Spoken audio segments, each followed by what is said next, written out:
So, good evening, everyone. Good evening, Madhvi. Good evening, everyone, esteemed guests and dear participants. This side Madhvi, your host for event Agri Explore 21 Days International Winter School Training Program, which is organized by Utkarsh Incubation, Dr. P.T.K. Viakola Center in collaboration with ISA, HRD, and Just Agriculture. So, we cover 25 plus modules related to agriculture and agripreneurship. The stakeholders, participants of this program are students, scientists, working professionals, farmers, and industry persons. So in this program, we will discuss in detail of each topics like drone technology, hydroponics and polyhouse technology, seasonal farming, soil culture technology, biofloc fish farming technology, poultry and piggery training, mushroom cultivation, IoT and artificial intelligence, SaaS and blockchain technology. So I welcome you all without taking much of your time. Now it's my pleasure to invite our esteemed guest, Dr. Suhas P. Vani sir. So before we start, I would like to introduce him with you all. Dr. Suhas P. Vani sir is the former director, Asia and founding director, IBC at ICRISAT India. Also served as visiting professor at Edmonton, Canada, and served as a member of Sustainable Agriculture Advisory Board, UK, as a board member for JSW Foundation. He also served as a member for the JSW TOI Earth Care Award Selection Committee. Currently, he serves as initial consultant ADB Manila, FAO, IFAD, Advisory Board Member for the SM Civil Foundation, Advisory Board Member for the KK Wag Educational Institutes. He has contributed 6 strategies papers for the PMO, including for doubling farmers' income, DFI, soil health mapping, direct benefit transfer, weather-based crop insurance, pulses self-sufficiency, and digital agriculture. And he also published 600 plus research papers. He even awarded by several awards by GOI, China, and Vietnam, as well as recognized as 50 most impactful leaders in water and water management. So I welcome you, sir, on the behalf of everyone. Thank you.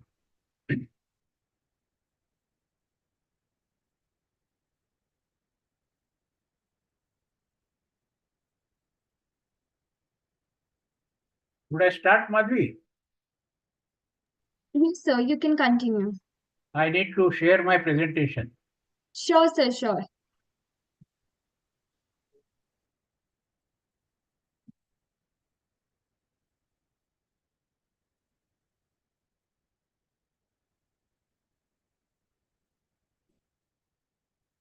Good evening, everyone. And I will be talking during the next 1 hour on digitization of Indian agriculture using new science tools like artificial intelligence, machine learning, Internet of Things, remote sensing, crop modeling, or Atmanirbhar Bharat. As you see, why do we need the digital agriculture, the new technology for Atmanirbhar Bharat? As we all know, Indian economy is largely an agrarian economy, as 65% of our total population is rural, and agriculture provides employment to 58% of population. This becomes very critical as the service sector as well as the production sector is not able to absorb the people moving from rural areas to the urban areas. The rural urban divide is quite prominent in terms of income. Almost for urban area, per capita income is double than the rural person.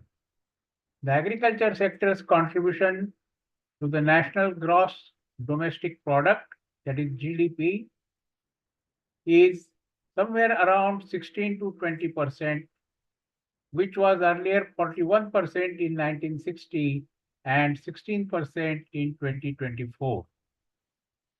The market outlook depends on the performance of agriculture and mainly the performance of monsoon rains, as 55% of our agriculture is rain-fed agriculture. India has the largest arable land, supporting 58% of the population as the primary source of livelihood. Considering the predominance of agriculture in rural areas in driving the Indian economy, rural transformation is must to make the Atmanirbhar Bharat. Many of you may not be aware that during 1960s, we were net importer of the food, that is rice, maize, sorghum, etc.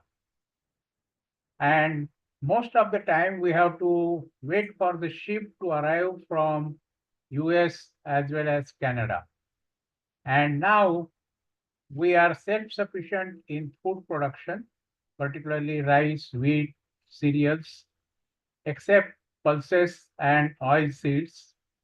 And we are able to support the other countries for the cereal grains.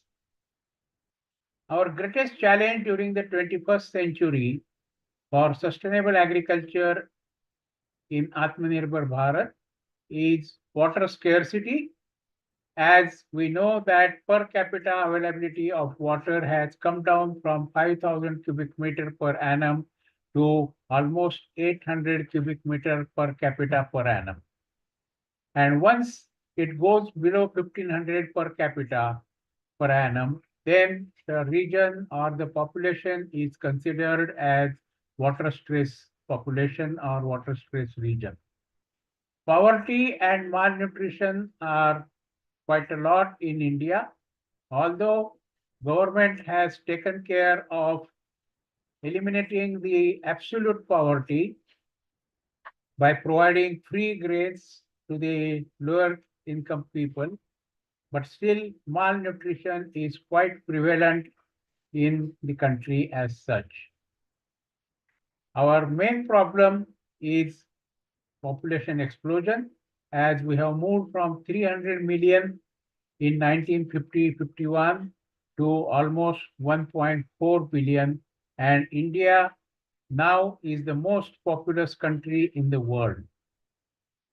Our low agricultural growth is mainly because of low water and nitrogen use efficiency. We have severe land degradation issues, and of course, climate change is affecting everyone. We need to understand that our farm holders, which are around 146 million, majority of them are small and medium-sized farm holders, that is below 2 hectares. Above 5 hectares, only there are small number of farmers, that is 0.97 million farmers are there. So our challenge is how do we meet 117 plus 20 million farmers, that means 137 million farmers.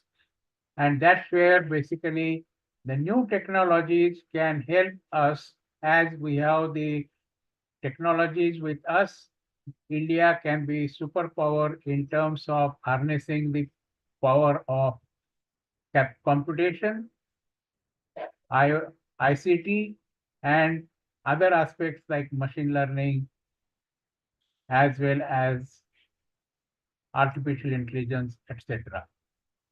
So in such a scenario, when we need quite a lot, as you know that India is the largest cultivable land having in the world, but it has 29 states and 9 union territories.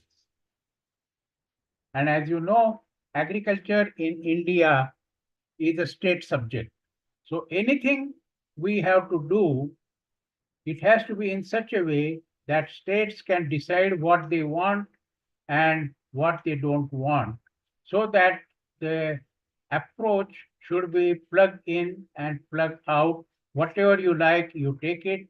What you don't want, you don't take it. And that's where basically our challenge comes, that we have almost 100 agro-eco sub-regions and 4 crops per year are grown. We have rainfed agriculture 55%, and also we have the irrigated agriculture. More than 100 crops are grown in the country. We have number of institutions like ICAR at the national level, state agriculture universities at the state level, agricultural research centers, and agri-science centers as such.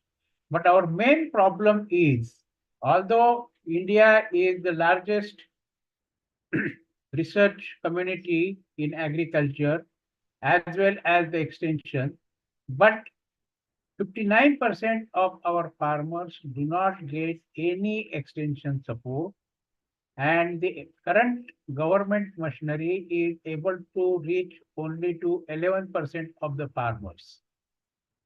Other farmers of 41%, that is 39, 39%, are made by farmer to farmer contacts, media, and private agencies.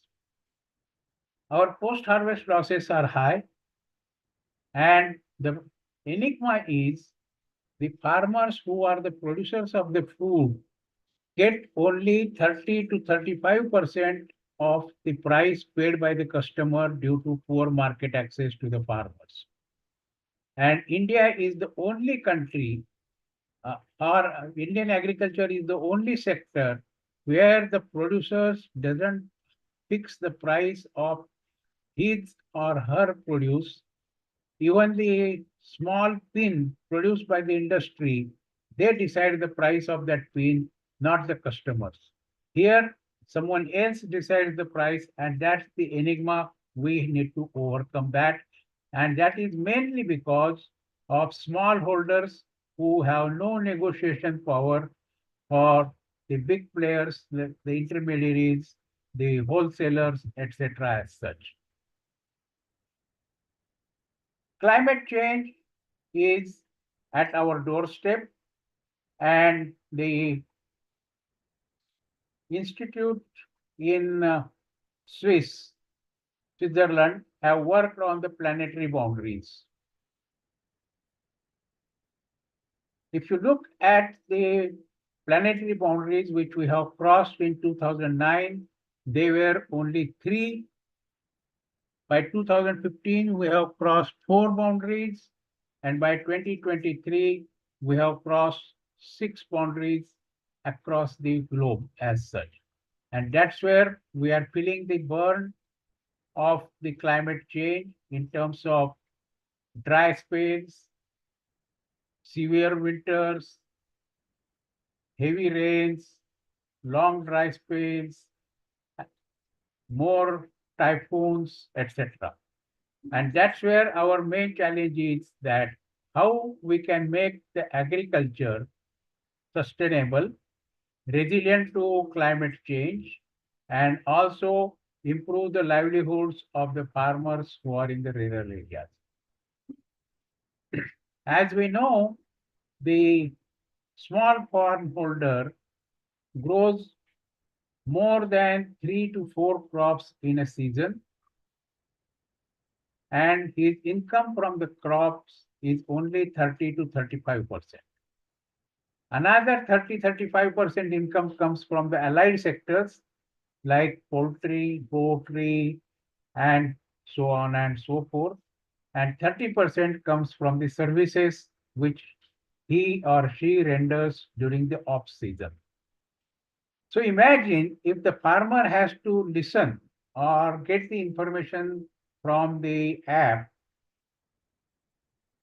for all his needs, 3 to 4 crops in a season, 2, 3 allied sector activities, and also the service sector. So that clearly makes it a challenge for the farmer, because the whole day he will have to have only phone in front of him and no work he or she can do that. And the main reason for that is, currently our agriculture is managed in compartments. We don't provide the holistic solutions to the farmers. Farmer cannot go for three crops during the season, to the three breeders, three IPM specialists, three nutrient specialists, three marketeers, and so on and so forth. And that's why we need a cultural change where we need to consider water, agriculture, energy, and climate change, which are all related. And without harmonizing the value chain, sustainable rural development is not feasible. If we have to enhance the share of the price which farmer gets, then definitely we need to have the value chain approach as such. Under such scenario, business as usual model won't work because we need holistic approach. We need science-led development where modern technologies are used for transforming the subsistence agriculture into a business model. International standards for modeling, big data, remote sensing, monitoring, evaluation and learning, water budgeting, drones, artificial intelligence, cloud computing, and ICT, etc. Scaling up is must. We cannot just be satisfied by showing that, oh, I could double the income of the farmers in one small area of 500 hectares or 1,000 hectares because we have 142 million hectares of land. And that's where scaling up is must. So we need to understand what are the lacunae in the scaling up models which we can improve on by using the new technology. A new proposition of building ownership along the value chain is very much required. How do we need to transform the agriculture? From sectoral, we have to move towards holistic approach. From subsistence agriculture, we have to move to marketable surplus. It is not only that farmer can produce for himself or his family or her family, but we must be able to produce more to sell it to the market. From productivity, we should move to profitability. So high value crops can be grown, vulnerability to sustainability, so that impacts of climate change are minimized. And as you know, productivity to profitability is very critical because in many areas,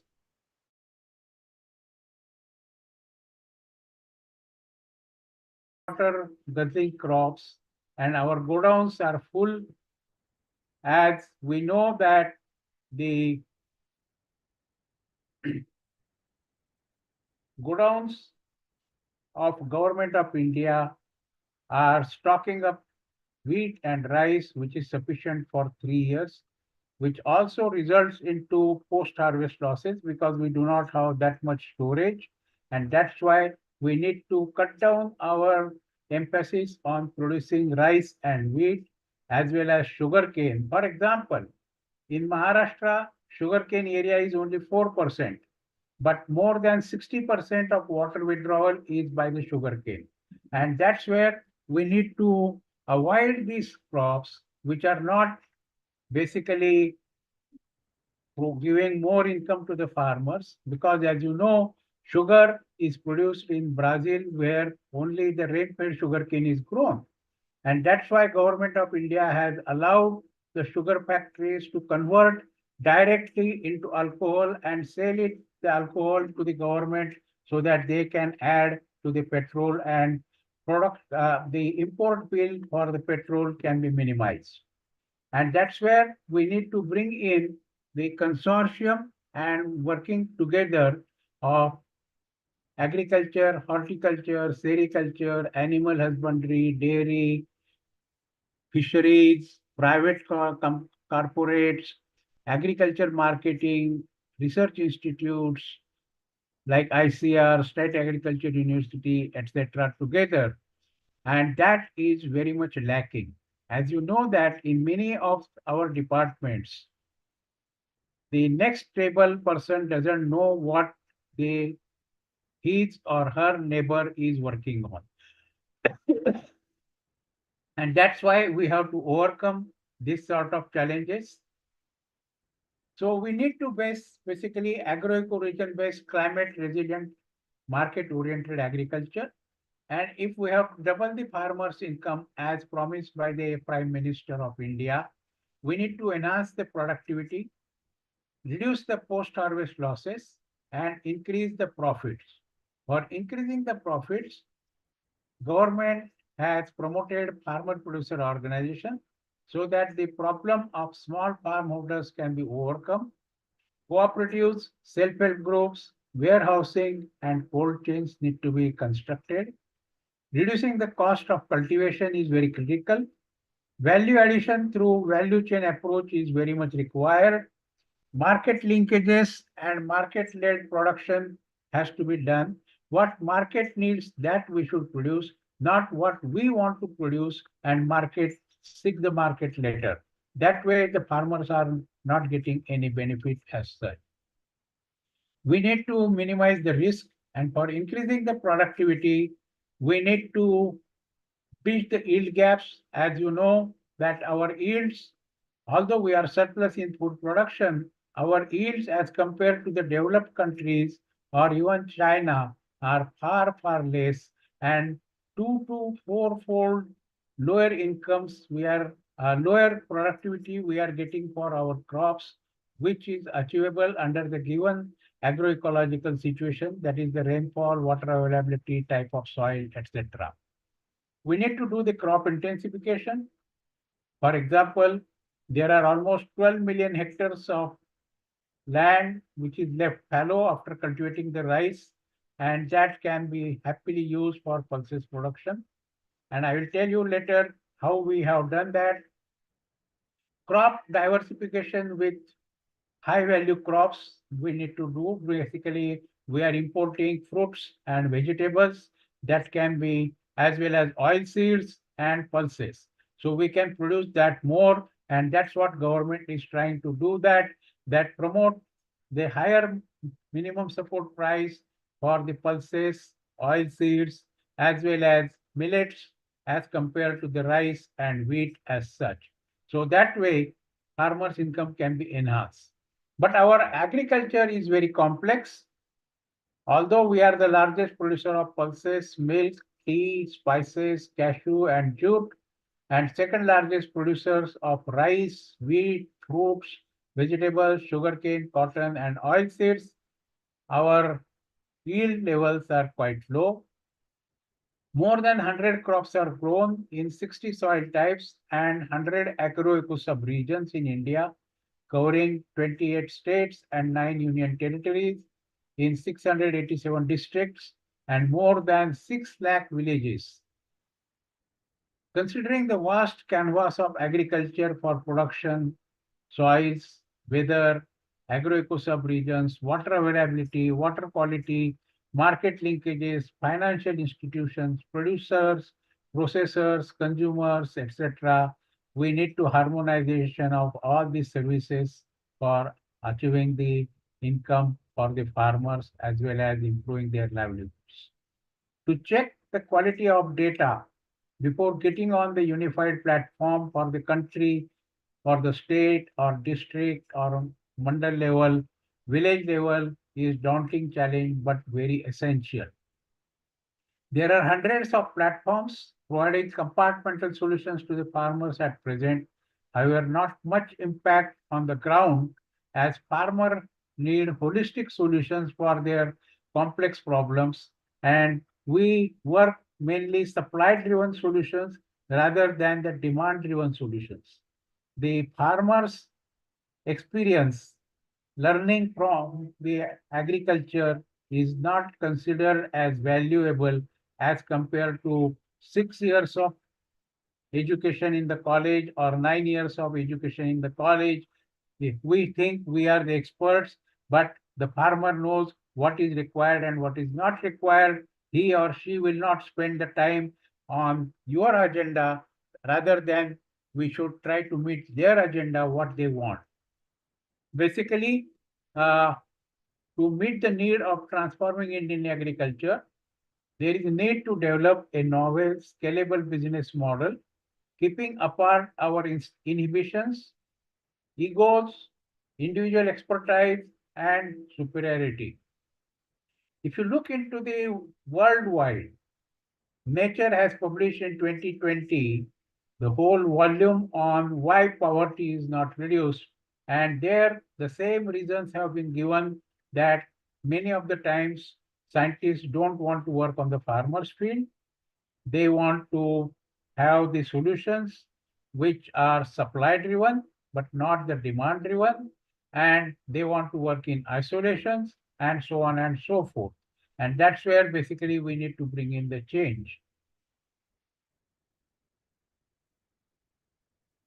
As we know that agriculture is at the nexus of three of the greatest challenges of the 21st century, such as water, energy, and land to achieve and sustain food and nutrition security. We know that we cannot generate the water, we cannot increase the agricultural land because we have already destroyed quite a lot of forest, and definitely we have to have more efficient agriculture through efficient water management, efficient basically the energy management and land management, minimizing the land degradation, and so on and so forth. Agriculture is also acquiring renewed importance for gainful employment due to the failure of the manufacturing sector, as said earlier, to pull labor out of agriculture and to keep space with the growth in the workforce. Meeting food demand for the growing population in tropical India with limited arable land and water resources is a challenge during the 21st century. During the 2011 census, India entered the League of Water Deficient Nations. I already told you, become below 1700 cubic meters per person per year, and India is amongst the most water stressed countries in the world at the moment as such. But as you know, government is trying all its ways and means through development of infrastructure, through development of various things like digital agriculture division was created under the Ministry of Agriculture and Farmers Welfare. Pradhan Mantri Fasal Bima Yojana, Aadhaar based direct benefit transfer, so that at least the bank accounts are linked with the farmers so that direct money can be gone into the accounts, as was not the case earlier. As you know that our earlier Prime Minister has said that instead of 100 paisas, the farmers receives only 15 to 20 paisas, and 80 paisas disappear in the value chain as such. And that's what basically is overcome through the direct benefit transfer. Pradhan Mantri Fasal Bima Yojana, e-NAM enables farmers to sell their produce online at the national level. There is Kisan Credit Card, techniques for farmers' welfare, technologies, and mechanization through the promotion of machine hiring centers, increasing minimum support price, ensuring 50 to 109% return over cost of production, as recommended by the late Dr. Swaminathan in the Farmers Commission. Kisan Rail and Kisan Udan to facilitate the transport of perishable agricultural goods in a timely manner to outside countries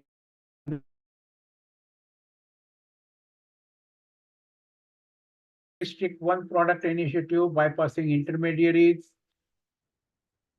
and basically PM Kisan Mandhan Yojana, Pradhan Mantri Krishi Sinchai Yojana, reforming and increasing labor wages, modifying Essential Commodities Act, contract farming, etc., as well as the crop insurance and so on and so forth. Government of India has produced the India Digital Ecosystem of Agriculture strategy paper, which clearly says that we will have a distributed, adaptive, and open social technical system. Means no one can say that I have the right on this, and if you want to use, you will have to give me the money for that. That is not, it should be open source so everyone can use it freely. Uh, Scalability should be important, sustainability should be there. The agriculture value chain extends from crop, variety selection, crop management to the market. It involves public and private players in agricultural inputs and services, as also logistics should be integrated platform. We need to have the plug in and plug out system so that whatever the state wants, they can take, and whatever they don't like, they don't want to take it. We need to have the decentralized federated architecture, as I said earlier, for plug in and plug out. IDEA proposes to build a national digital agricultural ecosystem to elevate agriculture sector to higher levels of efficiency and productivity to improve the welfare and income of farmers.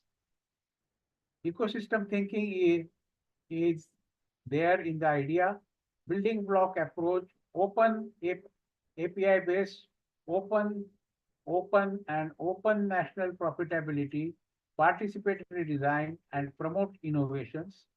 Proposed to be implemented on a mission mode. As you know, that ministry has already created the division of digital agriculture.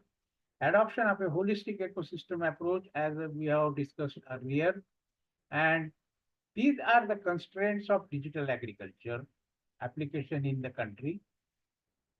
Varying levels of ICT penetration among the states and union territories. As you know, that even in some of the metros, some areas do not get the internet connectivity. Low literacy rate among farmers, current generation. Language localization. We have too many languages to be handled at the country level. Lack of technical acumen and understanding within the departments. Our departments are very much restricted to themselves, to their area, their scheme. So no one wants to lose the grip on the money as such for the obvious reasons, as you know. And that's where basically when we were asked by the Prime Minister's office to look at the Pradhan Mantri Krisi Sinchai Yojana, we recommended that the department should come up with one department for the schemes. The schemes will be within the same Department of Agriculture or Rural Development or other departments, but it can be done having the common guidelines, etc. And that time we were told that except this, any suggestion you can give is good for us. We said that sorry, that was not the purpose of Prime Minister's office to asking us. If you don't like it, you tell in the Prime Minister's presentation when we will do the presentation there, and you can put your viewpoint there, and it is left to the PMO to accept it or reject it as such. The data availability and basically the reliability is the crux of the issue. And as you know that you will find that in different states at different times, they say we have eliminated so many lakhs of bogus cards, so many lakhs of bogus accounts, and so on and so forth. You can look at this particular thing that according to 2011 census, number of villages is 6,49,481. MGNREGA considers villages and their hamlets as distinct entities. The Ministry of Drinking Water and Sanitation indicates 6,08,662 villages, number in their integrated information management system. The Swachh Bharat Abhiyan reports by the same ministry indicates 6,5,805 villages. So you can imagine, even when the number of villages are not known or uniform, how much data reliability can be there. And you will find that in many of the villages, the land records are not digitized. They are having issues of succession planning, etc. Farmers are having the land which was owned by their grandfathers, and further division has not taken place. The names have not come on the paper, and so on and so forth. We need to have a reliable and harmonized data for all parameters. New technologies like remote sensing, geotagging of farms, simulation modeling, GIS, AI, machine learning IIT tools can be effectively harnessed for harmonizing the data. Along with the physical, demographic, meteorological data sets, the most important is human resource data. The initiative for skill mapping and digitizing human resource data at national level will go a long way to reform the manufacturing sector as well as labor welfare. As you know, during the COVID time, when the people went back to their hometowns, particularly the government of Uttar Pradesh has done total digitization of the skills of the people coming from different states in the UP during the COVID. And then they asked the companies in the Uttar Pradesh to ensure that they hire these people rather than bringing the people from the other states as such. So what we need for the digital agriculture? Basically, we need the spatial data infrastructure. We need the cloud computing, artificial intelligence, machine learning, so on and so forth, as you see in the slide, including the drones. And currently, the government of India is having Lakpati Didis, where the women members of self-help groups are trained to use the drones for spraying as well as for assessment of insect damage, assessment of crop areas, etc. And in this case, definitely ICT will be the major conduit to deliver timely, targeted, and tailored products, services, and knowledge to increase rural incomes, improve the nutrition, reduce the risk, and support sustainable agricultural systems. So how we need to collect the mobile data? Basically, we need to collect the data in the paperless forms. So no paper should be used. It should be all mobile-based data collection, digital collection. Integrated GPS should be used. Integrated cameras should be used. Data can be sent to the server. Server and program to automate the data analysis and presentation is very much required in this sort of things. So we have to move from the paper, the collection of individual data, where a lot of fudging of the data comes in, which can be avoided through the digital data as such. As you know, we need to use the open data kit.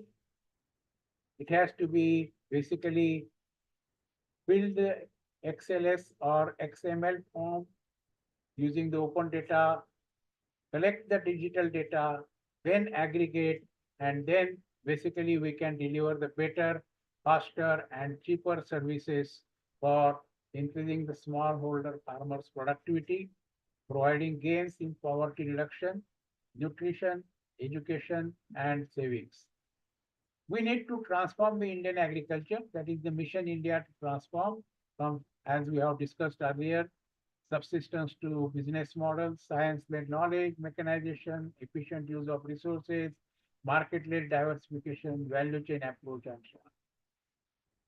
For using the excess water during the rainy season, which can be used by the watershed programs to decide how many structures, where they are required, and all that, we can definitely use the things using the IoT like this, where basically we find the water surplus areas in the country as well as the water deficit country areas in the country as such, using the GIS and the remote sensing.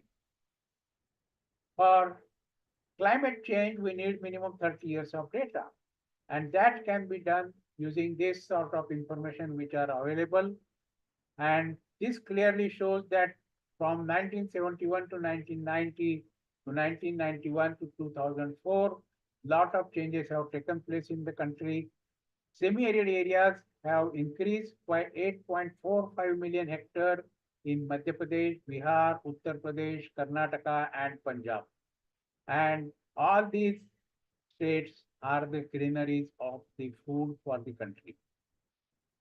Dryness and wetness are increasing in different parts of the country, and this information should be available to the scientists to develop the proper technologies for overcoming the dry periods as well as the excess water, and how water can be harvested, how can be recharged, and so that. We need to basically have the agroecology based farming. We don't need to do like growing rice and things in Punjab where we are artificially creating the puddling situation by using the groundwater. Earlier, rice was only for the waterlogged areas, but now everywhere water rice is grown. You will find that even in Telangana, the Mehbubnagar district, where there is no water, suddenly one farmer will you will find while traveling that he's having rice in the summer months just as a prestige issue that I have the water, I can make use of to grow the rice as such.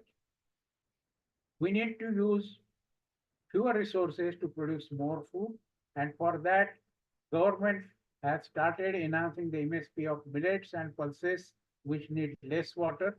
Market-driven diversification using water efficiently through micro irrigations and improved management is very much required. For example, we were discussing earlier that rice fallows are there in the country. This was done using the remote sensing during the rainy season where the rice was grown and during the next Rabi season where the land was left fallow. And these are the districts you will see that there are fallow lands in Kharif.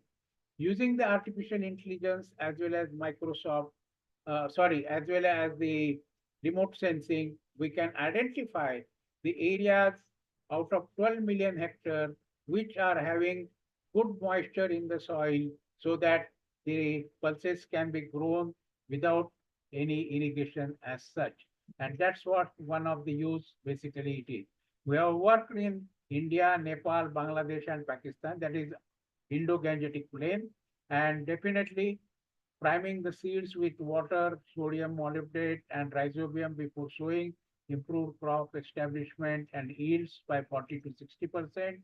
Thousands of farmers have doubled their productivity by using these techniques.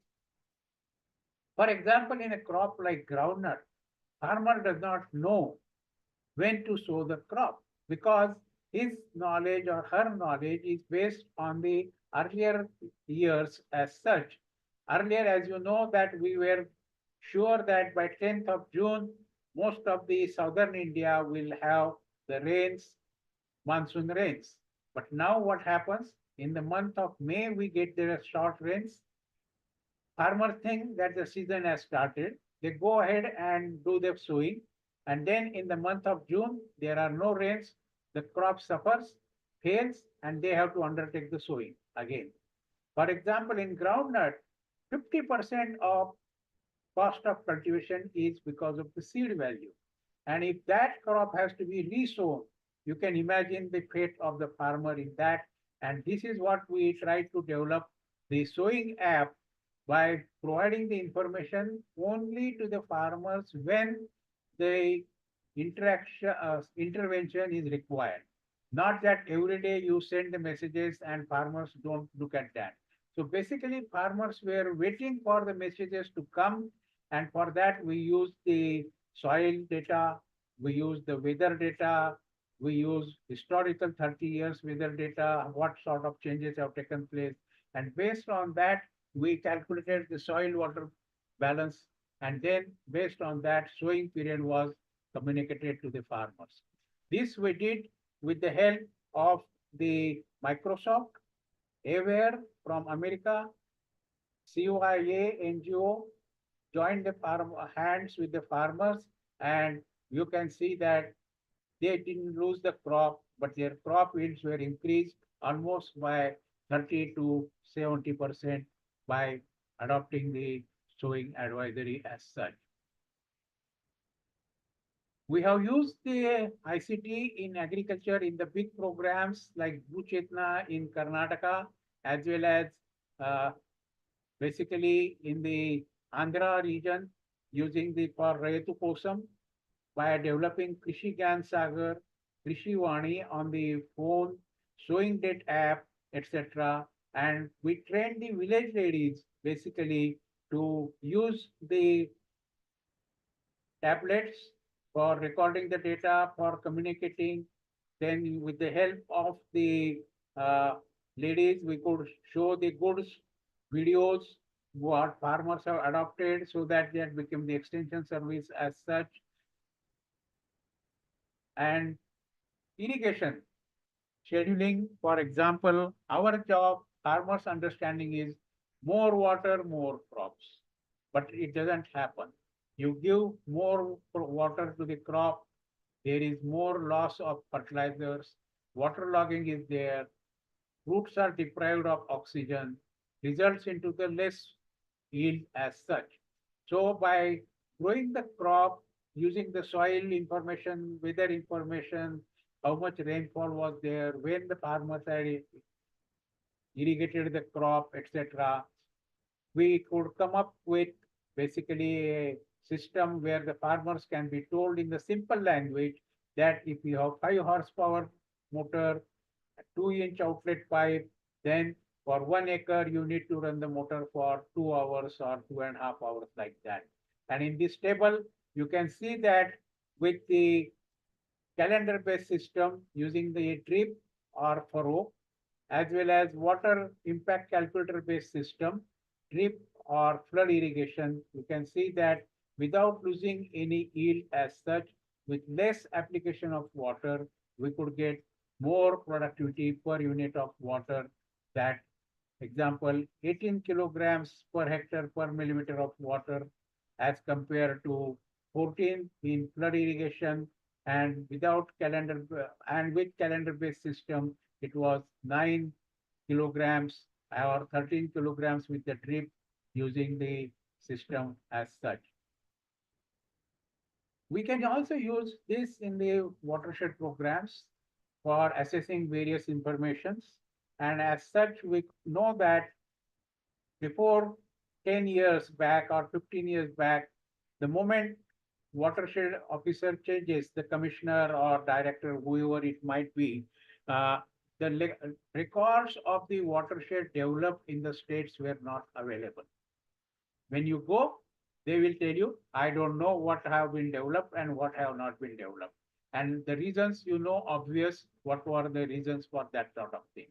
Only after our assessment of all watersheds in India, we said that the current technology is good only for 600 to 1000 millimeter rainfall. Below 600, it does not work. Above 1000 millimeter, it does not work. And that's how basically the new watershed guidelines came in. The new steering committee was established, and DPR preparation during the first year are mandatory for every watershed programs. And now in the country, all watersheds are developed or supplied, provided by only the Rural Development Ministry. And agriculture does not do the watersheds, planning commission does not do the watershed, CAPART does not do the watersheds, only the rural development ministry does the watershed. So that uniformity has been brought because of the new guidelines. These initiatives we have discussed earlier, and the government is working on the infrastructure like making each smart village, each gram panchayat to have the internet and have the road connectivity, etc. is helping the farmers. We need to co-create the solutions for tangible benefits, highest probability of success, need to build the trust through the lean organization. And as you know, collaborative capacity is far, far more than the investment capacity. Don't look at what the partner can bring in terms of the resources as such. If they have the specific capacity to contribute into the consortium or in the partnership mode, we should bring them on and not look only for the investment capacity as such. We need basically 4 ISEX approach: integrated, inclusive, impact-oriented, innovative. It should be consortium, that is the partnership, convergence, cooperation, and capacity building. It should be efficiency, environment protection, economic gain, equity must be assured for small marginal farmers. It should be simple, scalable, socially acceptable, and sustainable. Our framework, once we do the artificial intelligence or IoT or machine learning, etc., then It can up to the individual farmer level. We can get the data collection, reporting, knowledge sharing, outcomes as such uh, on various activities like farmers, livelihood, livestock, feed and fodder requirement, input requirement, cost of operations, water management, etc. As you know, the existing area of value pyramid of crops in India is shown in this figure, where rice and wheat covers 42% area, but the value in the share is only 19%. And that's where basically we need to address the issues, what we need to enhance the income for the farmers as such. As we have already discussed, farmers need the all support in agriculture, horticulture, livestock, livelihoods, productivity enhancement, value chain development, extension, credit for imports, insurance for covering the risk, and this approach has been done. This data coming from 145 million farmers can be viewed at village level, taluk level, district level, state level, as well as the country level using this technology of information technology as such. Yeah, we can get for each program, each scheme, the things we can get it. And for that reason, basically, we need to build up this type of system where we have the weather, we have the water manager, we have the soil health, the card mission, communications, the market prices, programs, schemes of the government, knowledge bank should be there created. And from there, using the models and remote sensing, we can give the advice to the farmers. Land resources in cloud. For example, Government of India has started soil health card mission few years back. That was in 2015-16. And we can see that farmers can get the soil test-based nutrient management decision support system, taking into account the weather-based agro-advisories, need-based irrigation scheduling can be there, agro-zone-wise crop planning, information dissemination that can be there so that using the phones, we can provide these farmers the information as such, and monitoring can be done for the registered farmers, activity reporting, remote sensing weather products, etc. as such. Impact at the bottom of the pyramid, as we know that small and marginal farmers are important for us, and that's where basically the culture we need to bring in of discipline with an ethic of entrepreneurship, the tipping point and continued push, but not a planned restricting technologies or a killer innovation. And that's where our core values should be farmers first, partnerships, timely delivery, quality outputs and impact, accountability, and basically we need to expand the leadership for positivity, magnanimous and anticipatory leadership, because in prior consortium, the leadership plays very important role. It should be visionary, good team builder without favoritism and terrorizing, able to harness strengths of the team members, tactical to grasp the issues, context, and situations, ability to convince different stakeholders, excellence in science, not a blind follower but a dynamic and independent thinker, good writing and spoken skills, ability to mobilize resources. We need to have the business approach, keep passion high, surrounding yourself with big ideas. We should not pass on our fears to the team members. Get what you want while love what you have. Take personal responsibility. And once we do that, so many sectors have to work synchronizingly, starting from online monitoring, modeling, enabling policies, off farm income, reduce cultivation cost, production increase, livestock, poultry, etc., and so on. When all these work in tandem, in synchronized way, then only the central farmer's income can be enhanced as such. And that's what I wanted to share with you. Exactly 5:55 now, and we'll have some time if you have any questions to answer for that. Thank you very much. So participants, we will open the chat box. So if you want to interact with sir or have any queries, you can drop down in the chat box.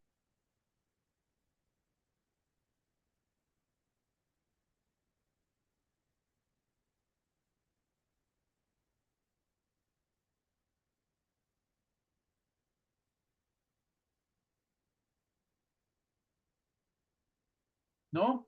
Thank you very much.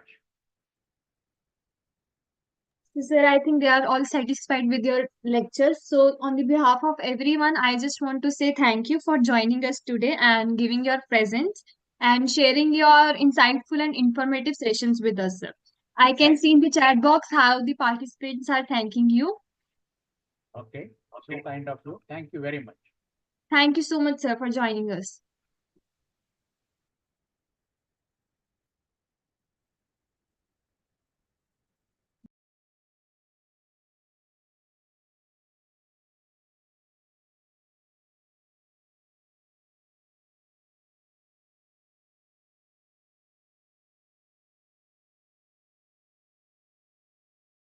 So now I would like to invite our next esteemed guest, Dr. Pankaj Kumar sir.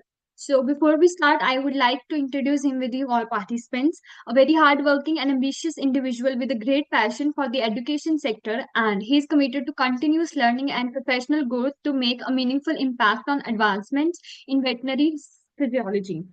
So he serves as assistant professor in the Department of Veterinary Physiology and Biochemistry, and he has been also the reviewer board member in Vet Farm newsletter from 16 June 2024. He has also done the research work. In the title of research, he has done oxidative stress during the lactation period in Marwai goat in the Department of Veterinary Physiology, CVS Bikaner. He also prepared a video in veterinary physiology for BVSC and AH students. And if we talk about his achievements and insights, he has been awarded by ICAR National Talent Scholarship, University Scholarship also, winner of essay writing competition during the Conservation Awareness Program of Asian Elephant under Azadi Ka Amrit Mahotsav, organized by Verma Mata Jejabai Bhosale Yodain and Zoom Mumbai. He also was the winner of oral presentation on World Snake Day 16 July 2021, which was organized by Indira Gandhi Zoological Park. So I welcome you, sir, on the behalf of everyone. So good morning, good evening, ma'am, and good evening to all participants. Ma'am, am I audible? Yes, sir, you're audible. So can I share my screen? Sure, sir, sure you can. Yes, ma'am. Please give me.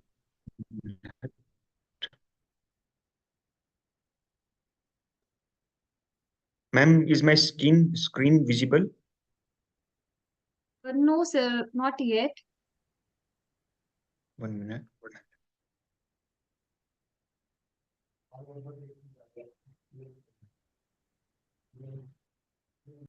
Yes, ma'am.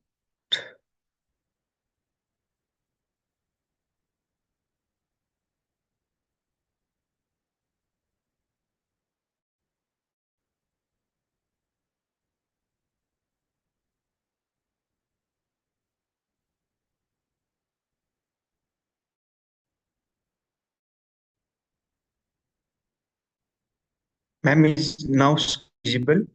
Yes, the screen is visible. Poultry housing and grading system.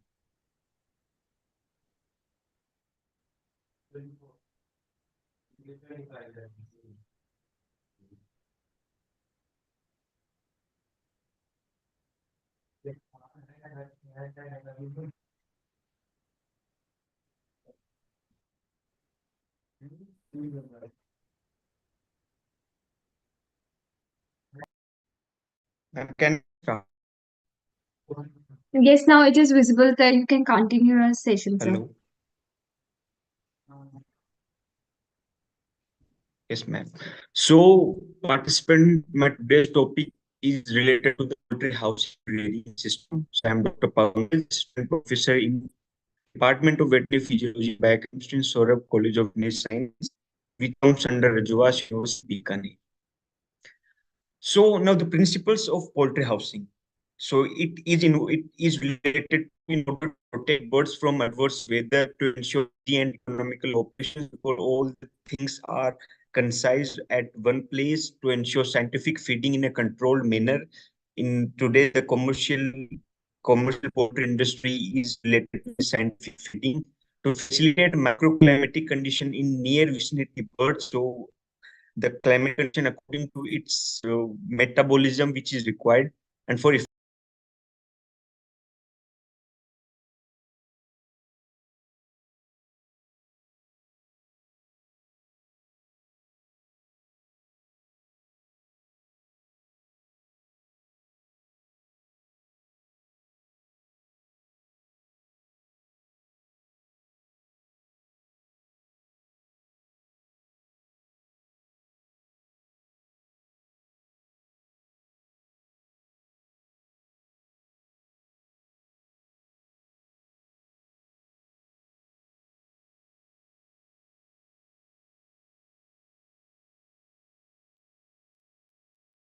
yes, 1 minute.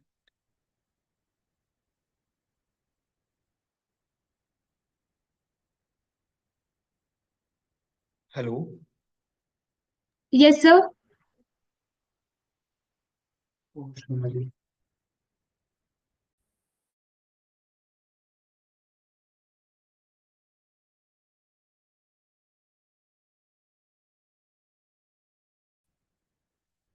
So now am I audible?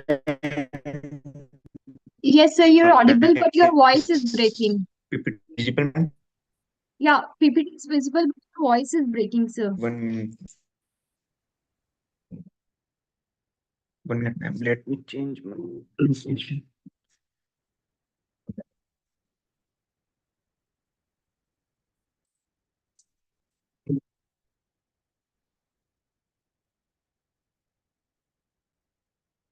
Ma'am, now is my It is clear voice now. proper?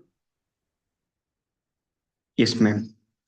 So the principle of poultry house, it is related to protect the birds from adverse weather, to ensure easy and economical operations, that all the operation at one place, to ensure scientific feeding in commercial poultry. We will see later on, to facilitate microclimatic condition in near vicinity of the bird for effective disease control, and to ensure proper supervision so that we can get the maximum output. Now, ponds to be considered before construction of a poultry houses. So, according to the age and stages of the development of bird, for example, at the initial stage and at later stage, when bird will start laying the eggs in case of layer. So, these ponds we must consider the functional requirement of the bird: feeding, watering, egg laying. So, for example, for layer bird, the cages will be constructed. For the broiler bird, a simple shed and all those things will be considered. For overall supervision, better supervision, the poultry house must constructed in a proper way, efficiency of operation, so that from rearing till the we get the poultry products. For example, in the case of broiler, we get the meat, and in case of layer, we get the eggs. And economy in construction, it for because India, which is mainly a agrarian society, maximum of more than 60% of our village people that depend on farm, that depend on the that agricultural input and output, so that economy is also considered, and flexibility of design, so that more and more birds can be for example, if the design is in the flexible conditions, so farmer for initially when it start with the 50 birds, later on when it the income is generated more and more, so he can increase the number of birds from 50 to 100, then 500, and more according to his condition.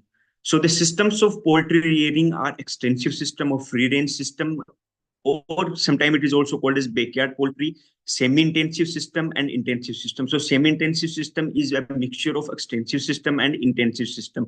So intensive system is also known as confinement system, means the birds will be confined in a particular area, in the case of, for example, the cages, these are confined in cages and other things. So the types of poultry housing system, as we have seen: free range or extensive, second is semi-intensive, third is intensive. Intensive is further classified into cage system, deep litter system, slated floor or slated cum litter, and ECA house, means environmental controlled house, which is most advanced form of housing system. And in the cage system, that will be individual system, battery vertical, or California or state step system. Now, the extensive system of free range housing system, as name itself says, free range means these are freely, the poultry birds are freely living and freely moving in that area. So it is one of the oldest methods. Initially, when the poultry was domesticated, so from that day is that system is working. This is generally adopted where there is no shortage of land. So the birds can freely move from one place to means the place available must be maximum. Pairing of this fowl in this system is because in the desi fowl the output is less. So if we have lesser input, so overall the economy will be balanced. So birds find an appreciable amount of feed in the surrounding during daytime and take shelter in a house during nighttime. So either in the house or sometime a small house might be constructed in the backyard. So it is sometimes also called as a backyard poultry. So this method is not suitable for commercial poultry because in commercial poultry we have to get maximum output, means maximum eggs, maximum meat we have to get. So in this extensive system, we are not getting that much output. So here you can see these are the some of the houses that constructed so that the bird can be live in the night. So these are the some of the at the village level these are happened, and in the city level also where there is more population and the are living in the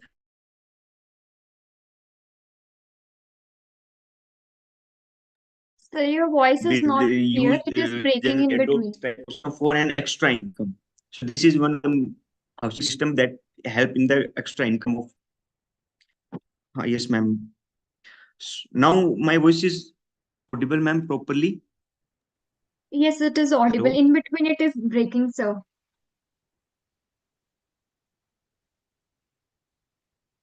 ma'am. Actually, network issue might be there. No worries, sir. You can continue. Ma'am, if next time, then, ma'am, can I share this PPT with you? Sure, Yes, sir. You ma'am. can So share the the PPT advantage, with. there is less capital investment, there is less feed cost. Yes, ma'am. 1 minute, ma'am.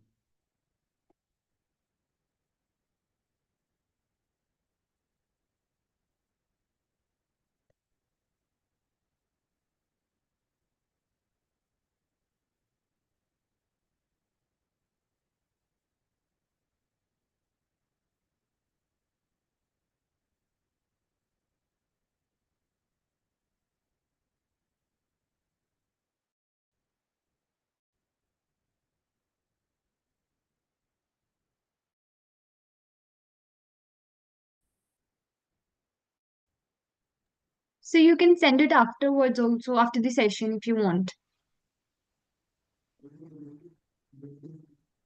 Yes. Now, so advantage of this system is it is less capital investment, it has less feed cost, maintenance of clean ground, and therefore decreasing the risk of disease. Fertility of soil is maintained because the birds are living in the vicinity in the soil, so the fertility is maintained. Disadvantage is that hen lays eggs here and there, so loss of egg may be problem. That's why it is not suitable for commercial poultry. So predatory animal cause loss of poultry bird and prone to infection, especially parasitic infestations. Semi-intensive, the system is adopted where amount of free space available is limited. Pain and run system is there. So there will be one pain and run means the birds are moving here and there. So it is situated by wire spend in the time in the run and take shelter in the pain during night. So see, this is the diagram that you can see. So pain and run. So a confinement is there. So birds are provided with 3 to 4 square feet per bird floors in the pen and 150 to 200 square feet per bird floor space in the run.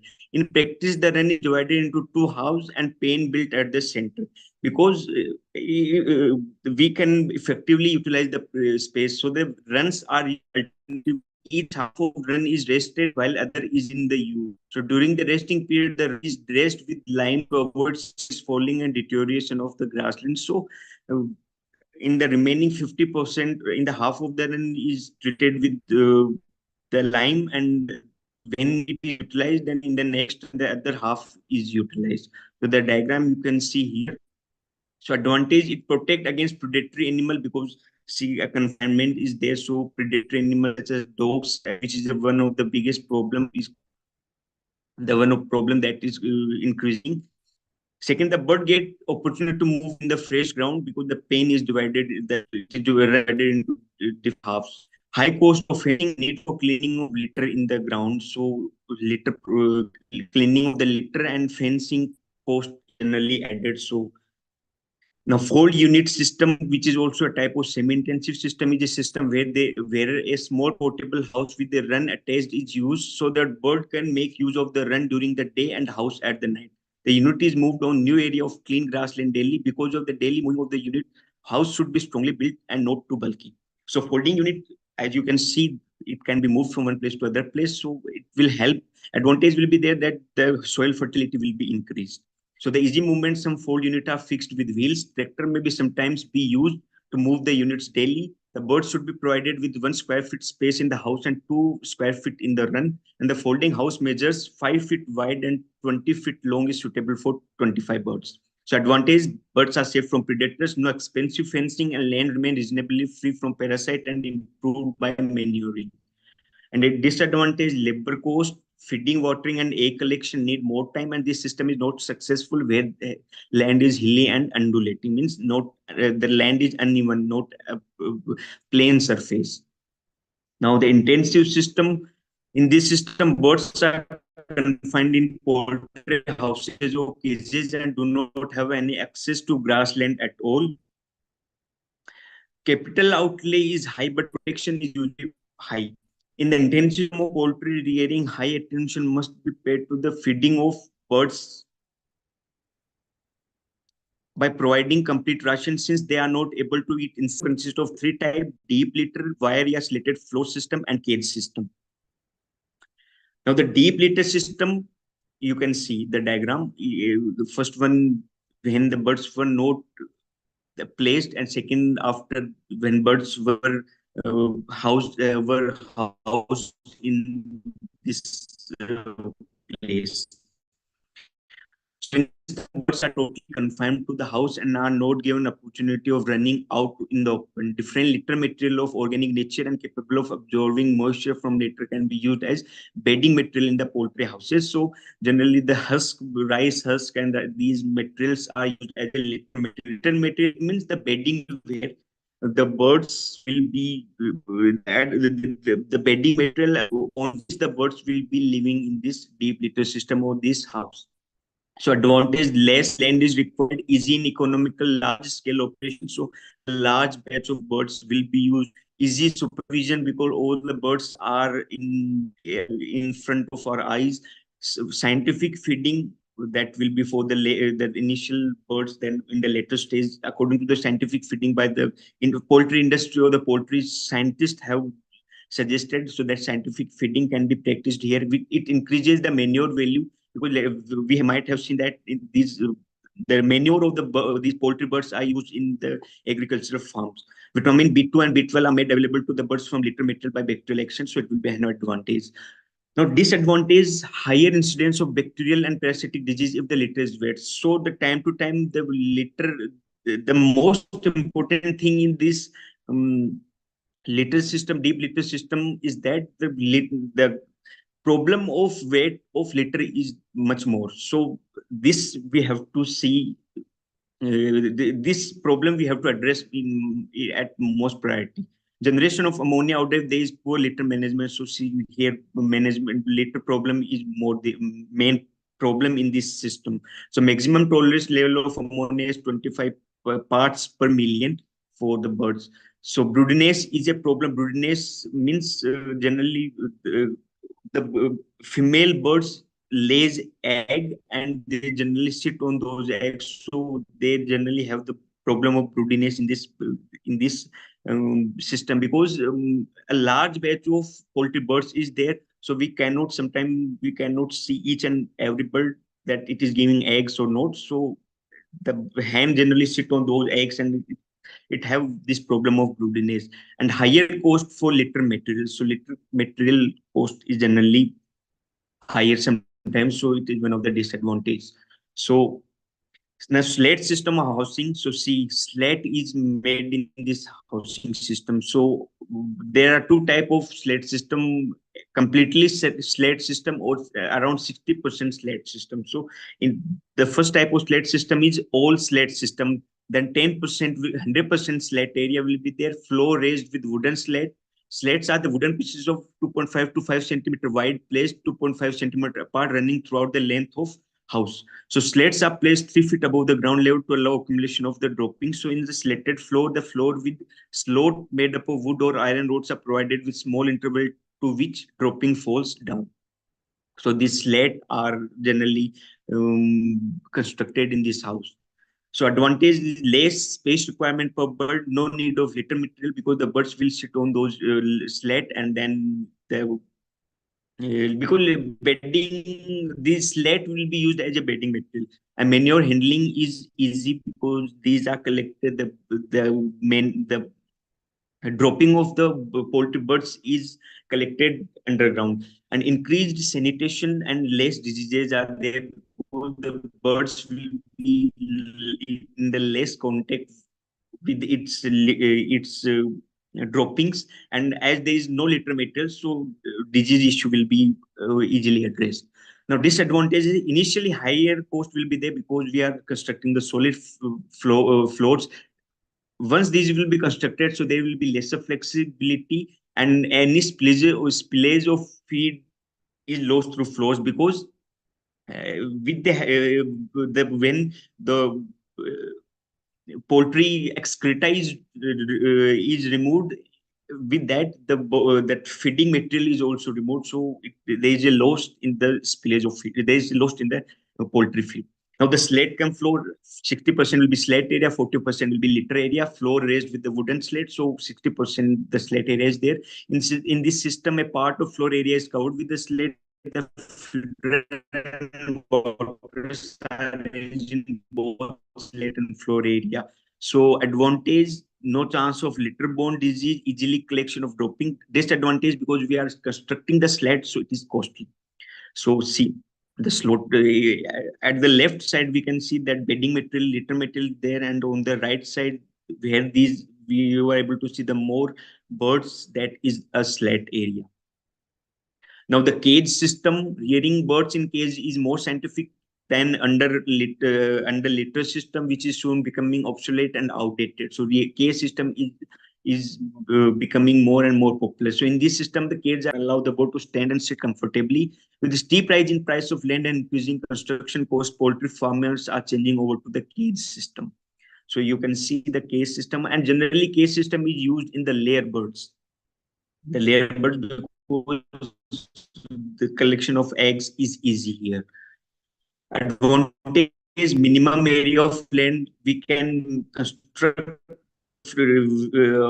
one various floors of these cages. So more number of egg produced per hand because the problem broodiness will be not there. Less feed wastage, better feed efficiency, protection from worms, reduced soil-borne disease because birds are not coming in contact with soil.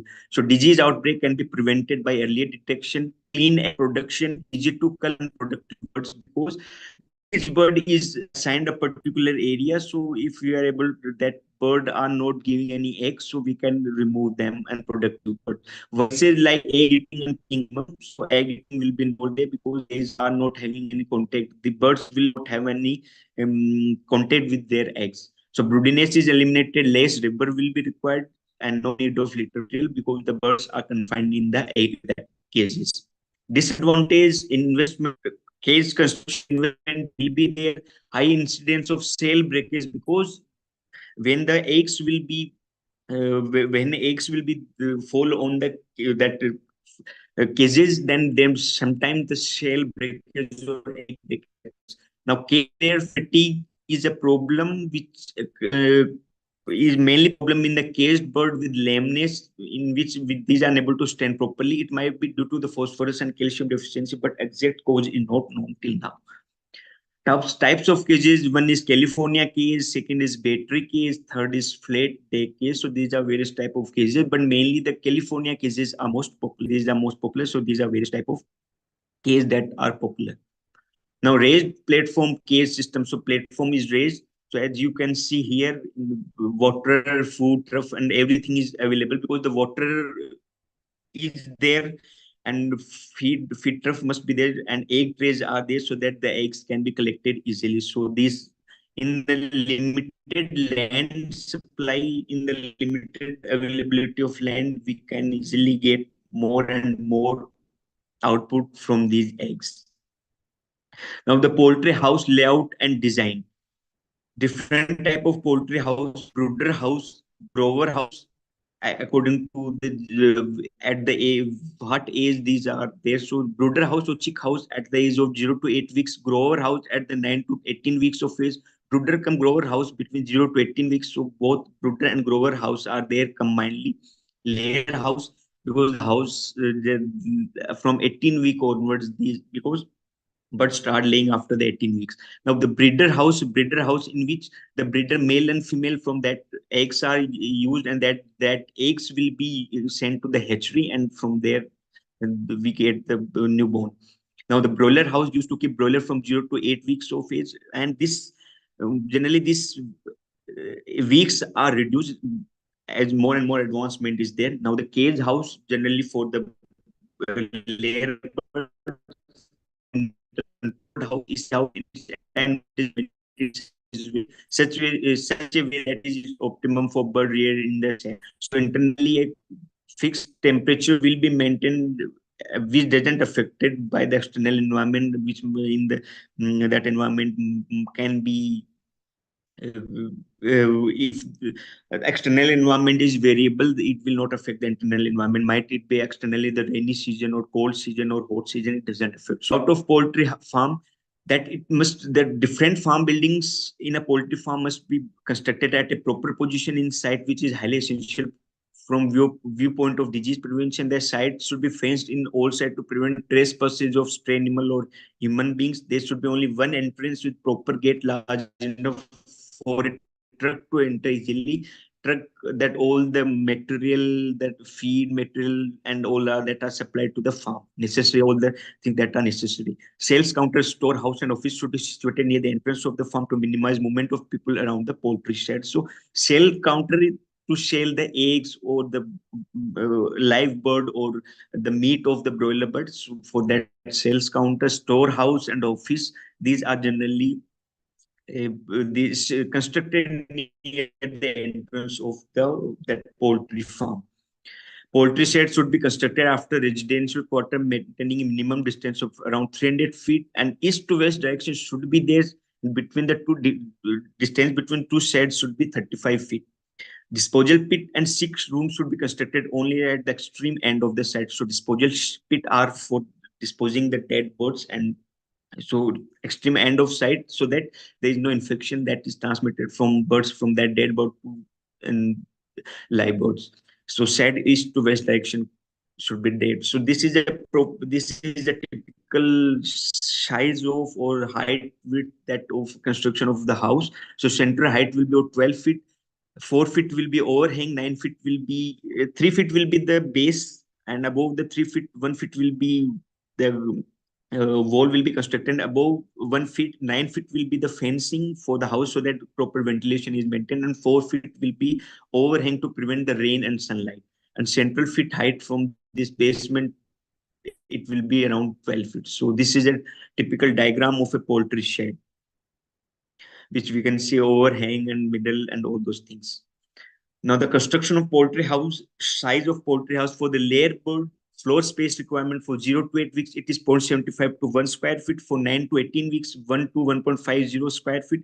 Above 18 weeks, it is 2 square feet. For the breeder birds, above 18 weeks, it is 2.25 to 2.50 square feet. For the broiler bird, 0 to 4 week, it will be 0.5 square feet. And from 5 to 8 week onwards, it is 1.0 square feet. So it is depends on the size of poultry. So size of poultry house is depending on number of birds reared. So for each bird, it is the size is given. So if we are rearing 100 birds, we are rearing 500 birds. So we will multiply according to that, and so the size will vary according to that. So it is calculated by multiplying the floor space required for a bird. So for a single bird at which stage we are constructing. It is, these are different floor space requirement and number of bed we require. So according to that, we construct the house.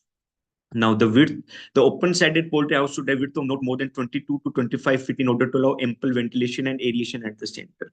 The length of poultry house can be of any length. The number of bird reared and availability of land will determine the length of poultry house.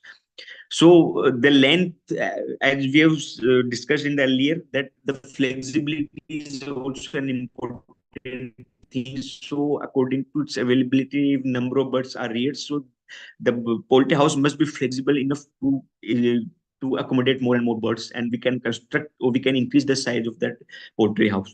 So foundation, good foundation essential to prevent seepage of water into the poultry house. The foundation of house should be of concrete with 1 to 1.5 feet below the surface and 1 to 1.5 feet above the ground. So sometimes when there is high rainy season is there, so it should prevent the going that entering water into that poultry house. So if water enters in that poultry house, then the bedding material will be, that bedding material will be disturbed, or it will be of no use. And the height of the side, that is floor of the house to the junction of the roof with wire mesh, is called eaves height, which should be 6 to 7 feet, and at the center of house should be 10 to 12 feet.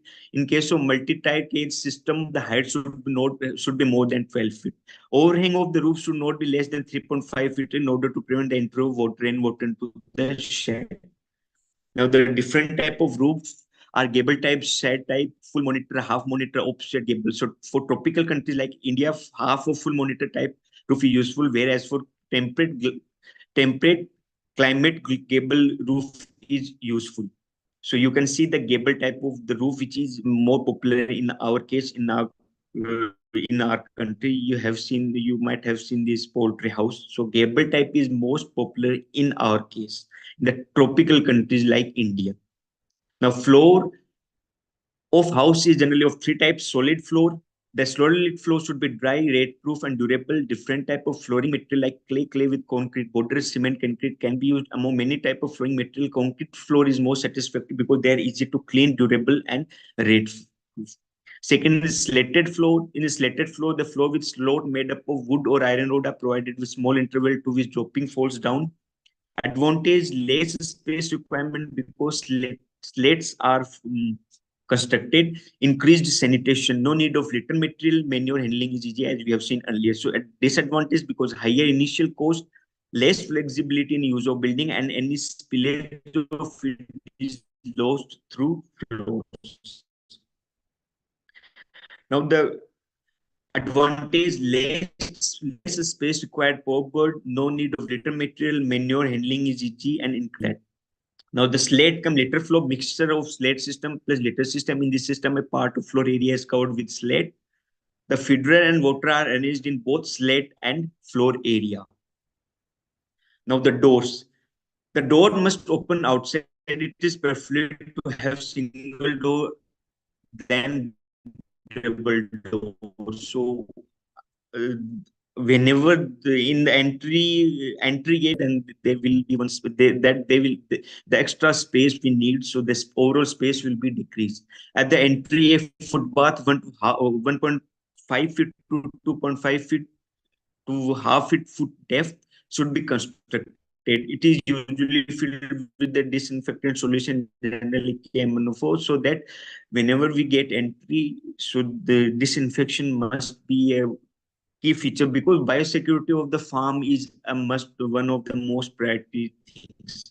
Lightning, the lightning should be the ground level. If incandescent bulbs are used, the interval between two bulbs 10 feet, and if fluorescent bulbs, tube lights are used, the interval may be increased to 15 feet. And light is an important factor, especially in the case of the layer birds, because the lightning side wall or parapet wall, in order deep litter of poultry houses, the side wall is provided to height of 1.5 feet above the side wall. Wire mesh or chicken mesh are provided up to the height of roof to close the shed. In cage house, this side wall is not required because the birds are confined in the cage, and these side generally in the broiler bird, these are constructed in order to prevent the birds from going outside, or sometimes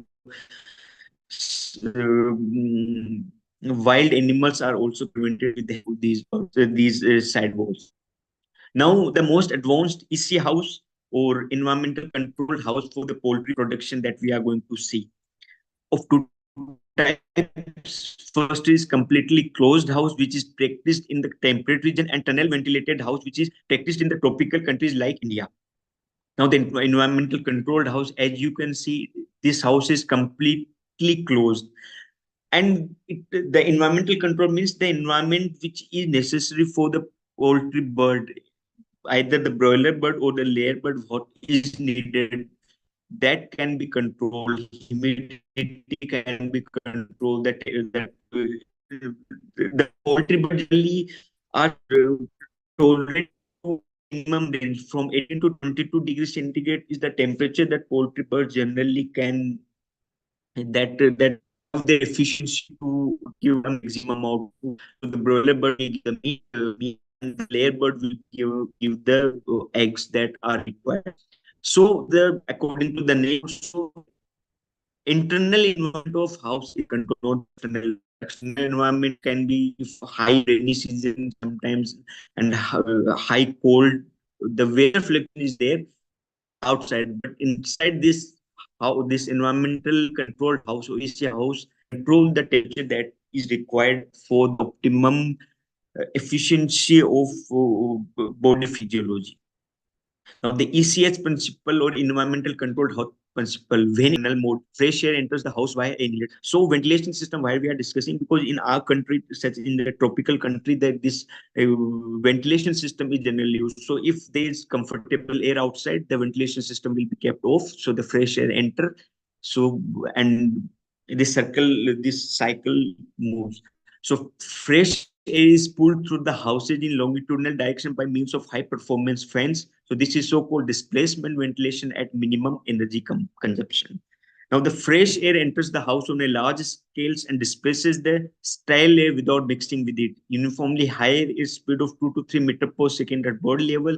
The wind chill effect reduces the temperature felt by animal at 3 to 8 degrees centigrade, depending on the age and weight of the birds. So it is a closed house, as we have seen in the diagram. So say tunnel ventilation, from one side that fresh air will be entered, and the that inside air or inside air present in this each house will be removed by these ventilators. That generally that is also used in our house. So this ventilation that is forming in a tunnel form. So tunnel ventilation is generally named here. So you can see here, you see feeders are there, waterers are there, all are present inside this house, completely in this packed house, in the environmental controlled house.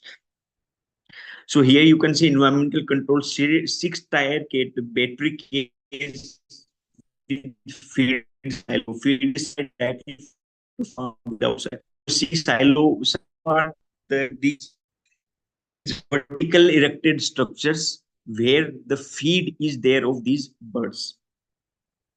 So see environmental controlled house, this house is completely packed. You can see there's only the lighting is there, and at the extreme end, as you can see that there's the tunnel ventilation, these ventilators are present, otherwise the lighting is there, the feeders are there, waters small that yellow, that reddish, these reddish tape are there. So these are the waters here, and the yellowish are these feeders. So these birds, and externally these are controlled. So according to the bird requirement, these are fed and externally controlled. So inside view of total environmental controlled layer house. So see, this is completely environmental control, and these eggs that are present are generally present on that uh, these are either manually collected, or generally these are also on the these will be collected with the help of machines. So automatic egg collection in the EC house. So automatically these are collected. Extra the machines are there, so these will be collected externally in EC house, environmental control house. So see, these are tunnel ventilations are there, and these there is no inside person is present. So these are completely confined in this environmental controlled house. So this is one of the EC house with the feeding silo externally, and where the feeding completely closed house. So tunnel ventilation, routine shed and tunnel ventilation, you can see the difference. So in the routine shed, the air that is and that air that is respired out by these birds, that is removed from sideways. But in the tunnel ventilation, with the help of ventilators, the gases that are produced by these with the help of the tunnel ventilation. So see one more picture where the tunnel ventilation is there, and uh, now the tunnel ventilation in the tunnel ventilated house are used where in summer months day temperature is 42 degrees centigrade. The fans are provided at one end, air inlets are provided at the other end. Evaporating cooling system can be effectively used in such houses. The shed may preferably be of 30 feet wide and 500 feet long for more economy. Economy means for the economical conditions of the house, that it can support the house. So tunnel ventilation generally in the summer season these are used. So the cooling effect will help the bird to give the maximum output. In case of broiler, the birds will be having a optimum weight gain, and in the case of the layers, the birds will give an optimum eggs. The paid coolers are provided at one end of the shed or at the middle, and the exhaust fan at the end provide tunnel ventilation. False roofing will be provided to minimize the electricity and for efficient cooling. So the economy is also maintained for the farmer. It will be operated when the room temperature exceed 30 degrees centigrade. Generally, the birds that work in the optimum temperature of the poultry birds are 18 to 22 degrees centigrade. But when the temperature exceeds 30 degrees centigrade, so these cooling effect will be initiated when the temperature is more than 30 degrees centigrade, usually between 10 a.m. to 6 hours. So this is just typical daytime where the maximum heat is felt. The curtain will be closed and fans as well as the water circulation in bed will be switched on. The negative pressure created due to exhaust of hot and humid air inside will be replaced by fresh cooling air entering through paid cooler where water will be circulating.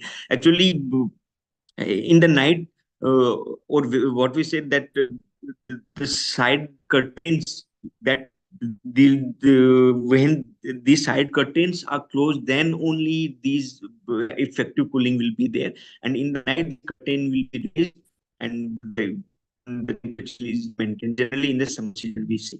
So the negative pressure created to exhaust of hot and humid air inside air will be placed by cool air, and cooler where water will be.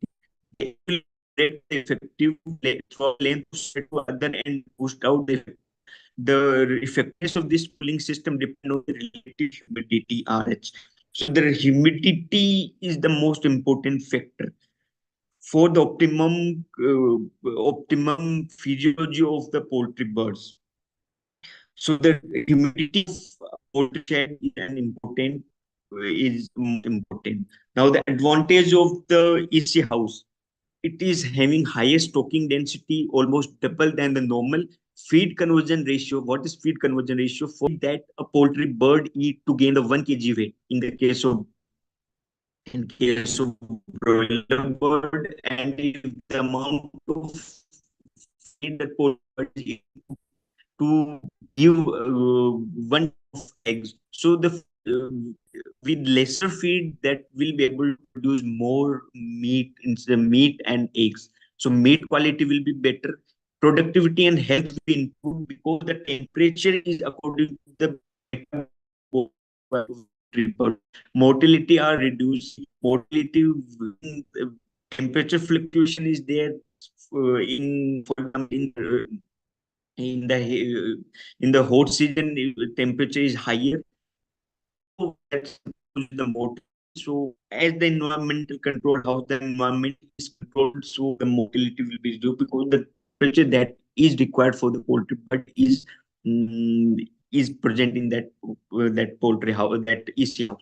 There is extra broiler beds or so extra beds can be used. Automation control, you see in all that previous slides. fully automatic feed water system and everything, or automatic egg collection is also there. Less labor and more working atmosphere is there. Feed waste will be less, improve efficiency because the birds are optimum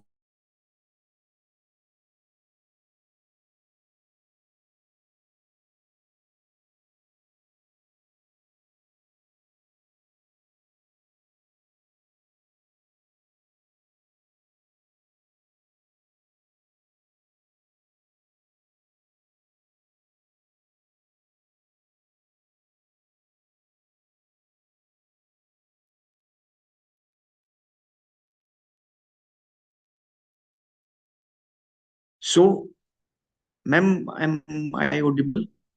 Yes, sir, you're audible, but the PPT is not visible right now. Hello? Yes, sir, you're audible, but the PPT is not there on the screen. Ma'am, actually ma'am,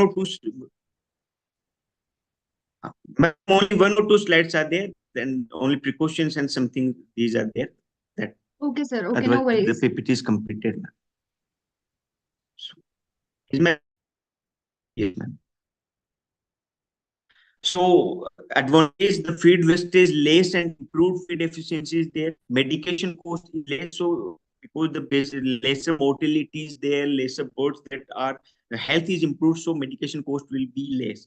Production higher egg production and meat. So because it is advanced form of the housing, so it will help in the higher egg production and meat and cleaner egg production because there is lesser there is and there is no infection in the eggs and there is no spillage of the feed and everything, so egg production will be clean. Clear egg production means uh, eggs are produced in a better way. The precautions, electricity sometime it fails, so it will create a problem in the EC house. System should be as independent as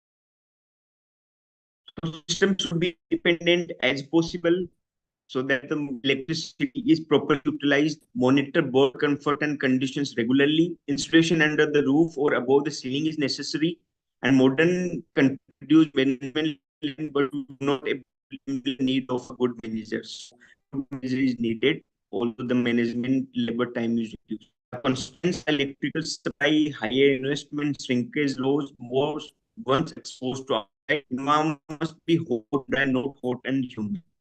So thank you. So, sir, before concluding, we will open the chat box, and if the participants will be having any query or they want to interact with you, they can. So, participants, I have opened the chat box. You can drop down your queries or any questions to the sir.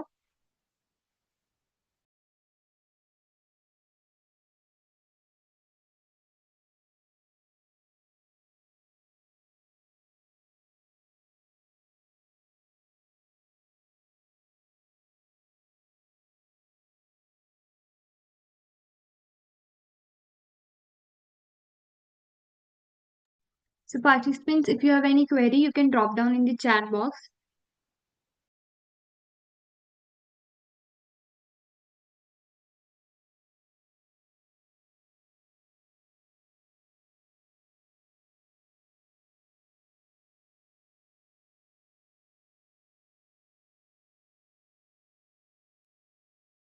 And I will share this PPT with you so you can share with the participants. Sure, sir, sure. We have some questions in the query.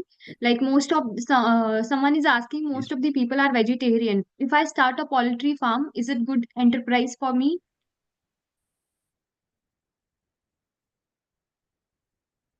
Yes, ma'am. Because actually, see, recent report few days back, I have seen that the demand of the poultry, their meat is increasing, and it will. increase by fourfold to eightfold in the coming years. So there is not an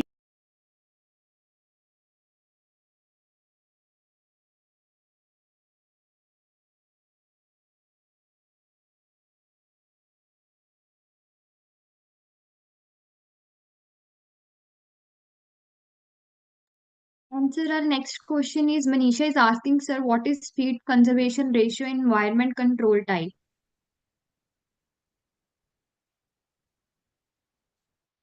ma'am, feed conversion ratio generally 1.4 in the normal, what we say in the normal, that broiler house and all those. It is improved in the environmental control house. And just Shweta is asking which management It is is more improved in the used. environmental controlled house, but ma'am, according to the farmer condition, in the village level, the farmers are using the backyard poultry system. Farmers are using backyard poultry because that will be beneficial for them, and in,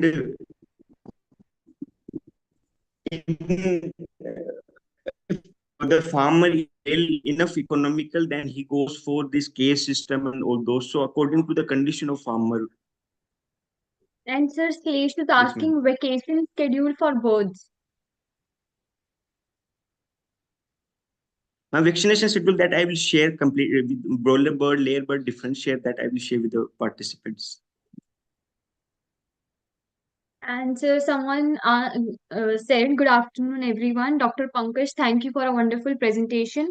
Please, what type of poultry house can you recommend for rearing 500 birds?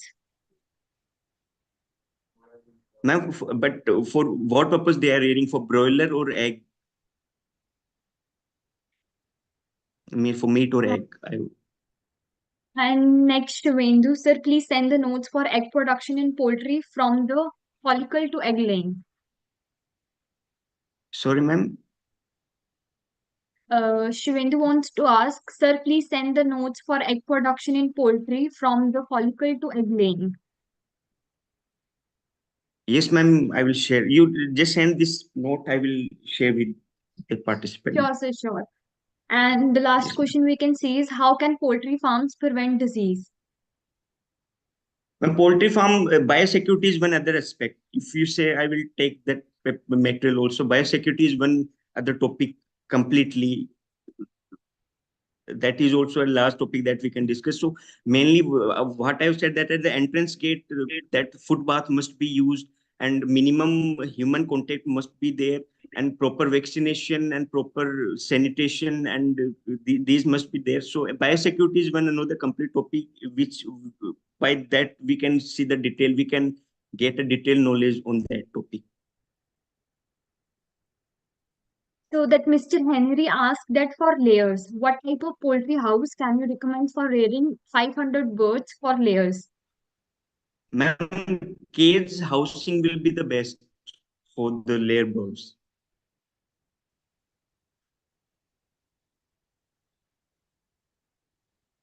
Because in that, if case system will be best, because lesser egg break means maximum egg output can be uh, maximum egg output can be utilized there. So for the And the last question I can see by Shweta Sakshi is asking which management is more uses in poultry farming in India. ma'am, both this for layer boards cage system, and for the broiler, that deep litter system is used in case of our country. And in the south, when we see in the Tamil Nadu is hub. Tamil Nadu, the southern states of our country are hub of the egg laying birds. So their maximum these layer birds are generally utilized, and in the northern part, generally the broiler birds, that deep litter system is generally utilized there. So, sir, participants are asking for the PPT you just shared with me. I will share among the participants also.